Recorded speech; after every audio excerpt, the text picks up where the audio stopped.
అంబానీ చాలా కాలంగా మస్క్తో కనిపించిన యుద్ధం చేస్తున్నాడు. Mukesh Ambani satellite internet rights వేలం వేయాలని ముఖేష్ అంబానీ ప్రభుత్వాన్ని కోరారు.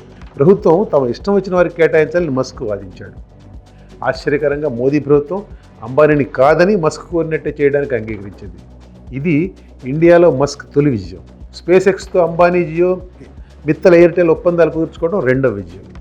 ఈ రెండు కంపెనీలు కూడా ఇండియాలో తమకున్న నెట్వర్క్ ద్వారా స్టార్లింక్ ప్రొడక్ట్స్ మార్కెట్ చేస్తాయి. స్పేస్ ఎక్స్కి సుమారు 7,000 ఉపగ్రహాలు ఉన్నాయి. కాన్స్టలేషన్ అంటారు.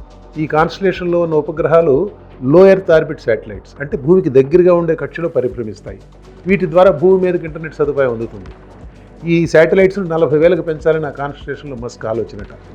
ప్రస్తుతం ప్రపంచవ్యాప్తంగా స్టార్లింక్ యూజర్స్ దాదాపు 50 లక్షల మంది మాత్రమే ఉన్నారు. ప్రపంచంలోని అతిపెద్ద మార్కెట్లైన చైనా, ఇండియా దేశాల్లో స్టార్లింక్ ఇంకా ప్రవేశించలేదు. చైనాలోకి వెళ్ళే అవకాశం ఎటూ లేదు. కాబట్టి త్వరలో ఇండియా పెద్ద మార్కెట్ అవుతుంది స్టార్లింక్.